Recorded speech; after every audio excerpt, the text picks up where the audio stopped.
Joining me to discuss the challenge of new media to governments and govern to the dictators, and the dictated is Carl Bernstein. You are a Pulitzer Prize-winning reporter who famously helped oust a president. Amy Goodman, best-selling author and the dame of multimedia's Democracy Now! Professor Emily Bell, Director of Digital Journalism here at Columbia University and formerly at the British Guardian newspaper. Clay Shirky, you're a professor, author, and guru of new media. And last but not least, Yevgeny Morozov, cyber skeptic and author of The Net Delusion, The Dark Side of Internet Freedom.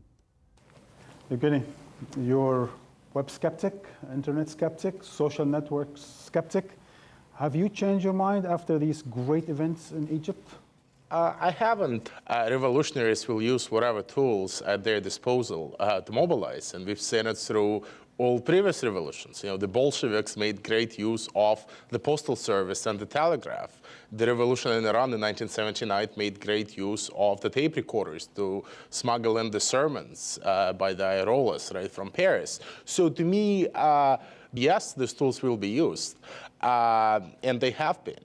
Right? It doesn't mean that what happens between protests and what happens in periods of relative stability necessarily empowers people, and it doesn't necessarily mean that the internet overall is a force that favors the oppressed rather than the oppressors. By the way, I just finished your book this morning, and you say in 293 that what those people tried, the social network in 2008, of course, was a big failure, and why should we expect anything else?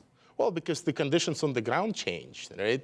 There were plenty of revolutions in Russia which didn't work out in 1917, you know, and before that, in February, but they worked out in October, right? So again, the political situation changes all the time.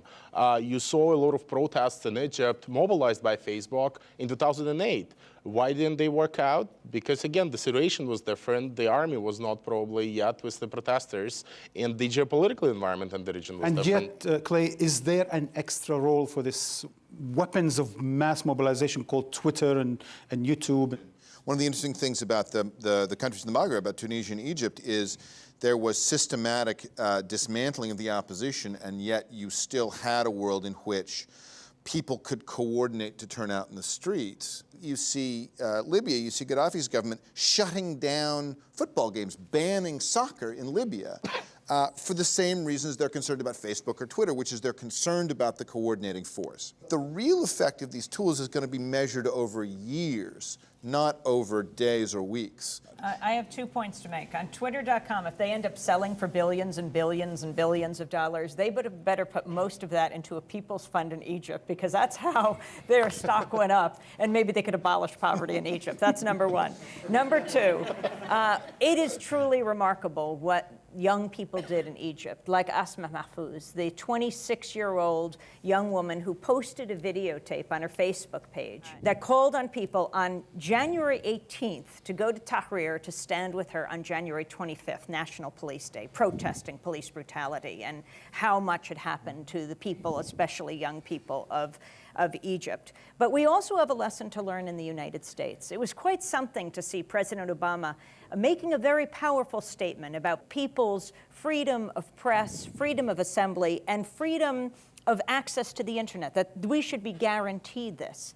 And I think we have to take this lesson to heart at home, because he is not following that path at home when we talk about issues of net neutrality, when we talk about something he promised before he became president, that he would keep the internet open and free. It's not the path he's going down, letting the internet, the video and telecom companies write the legislation that will privatize the internet.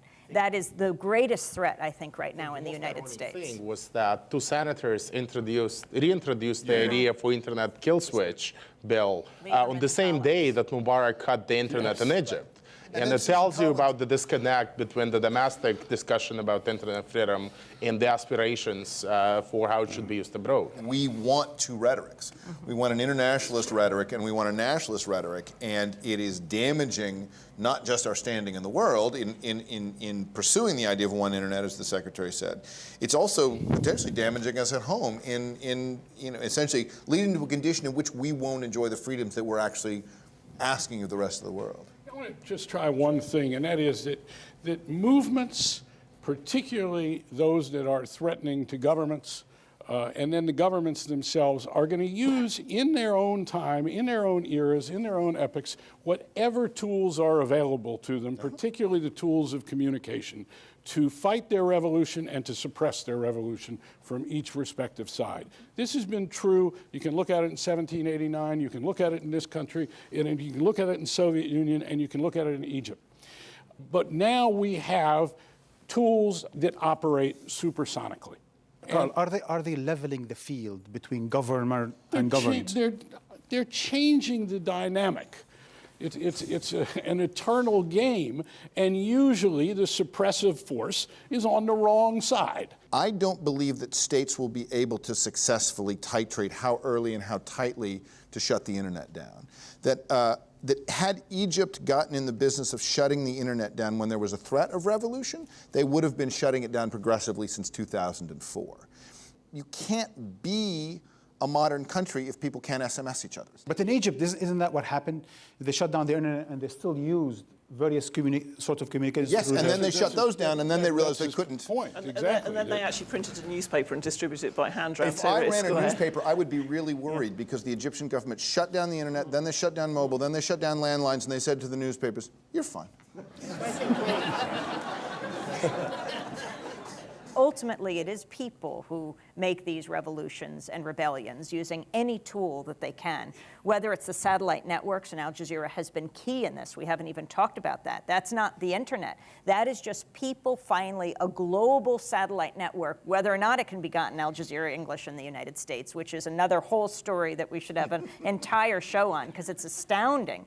This kind of censorship, we have to look at it at every level and challenge it. What has occurred that is so threatening to despots is the availability to reach so many people so quickly and to permeate borders and to permeate physical things that were impenetrable by airwaves. And now we have these amazing tools that up the ante. So what we've seen in Egypt and Tunisia is this incredible complicity, if you will, between satellite television on the one hand and new media on the other hand.